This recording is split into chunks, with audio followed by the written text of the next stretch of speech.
George पंचम के नाक पाठ में जब यह समस्या आई कि जॉर्ज पंचम की मूर्ति पर नाक नहीं है और अगर रानी आई और नाक नहीं रहा तो हम भारतवासियों का भी नाक अर्थात मान सम्मान नहीं रहेगा।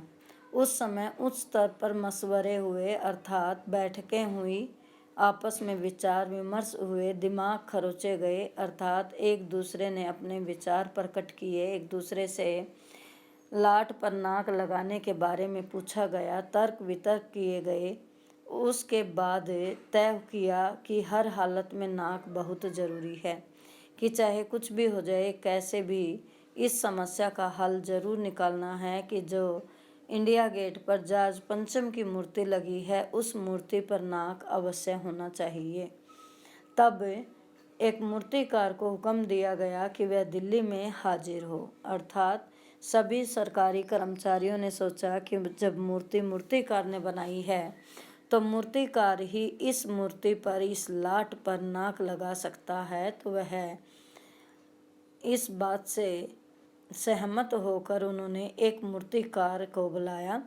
मूर्तिकार एक कलाकार था अर्थात वह अपनी कला पर समर्पित था, लेकिन पैसे से लाचार था। कि पैसे से लाचार होते हुए भी उसने हुकामों अर्थात सरकारी कर्मचारियों के चेहरे देखे। कि जब मूर्तिकार वहां पहुंचा और उसने सरकारी कर्मचारियों के चेहरे देखे, अजीब परेशानी थी उनके चेहरों पर। अर्थात चेहरे को देखते ही मूर्तिकार समझ गया कि ये सभी किसी गहन समस्या में उलझे हुए हैं जिसका अभी समाधान नहीं निकला है। तो सभी अजीब परेशानी महसूस कर रहे थे। कुछ चेहरे लटके हुए थे, कुछ उदास थे और कुछ बदहवास थे कि उन्हें होशो हवास नहीं था। यह देखकर लाचार कलाकार की आंखों में आंसू आ गए। अर्थात यहाँ लेखक ने व्यंग्य किया है कि देश आज़ाद होने के बाद भी लोग इतने लाचार हैं मानसिक पराधीनता के कारण कि उन्हें हर हालत में मूर्ति पर नाक लगाना है। अगर मूर्ति पर नाक नहीं लगा तो उनका मान सम्मान मानो चला जाएगा।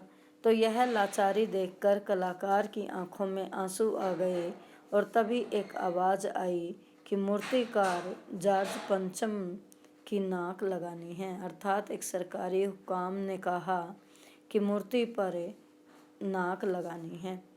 मूर्तिकार ने कहा नाक लग जाएगी, अर्थात आपकी समस्या का हल पूरा ढूंढ लिया जाएगा, उसको पूरा कर दिया जाएगा, नाक लगा दी जाएगी। पर यह पता होना चाहिए कि मूर्ति कब और कहाँ बनी, कि किस शासन काल में बनी और कहाँ बनी, क्योंकि उससे पता चल सकता है कि जो मूर्ति का पत्थर है वह पत्थर कहाँ से मंगाया गया है और मूर्ति कब लगी है, कैसे लगी है। उसका पता चलते ही मूर्ति पर नाक लगाना आसान हो जाएगा। तो मूर्तिकार ने उनसे पूछा कि मूर्ति कब और कहाँ बनी है और पत्थर कहाँ से लाया गया है।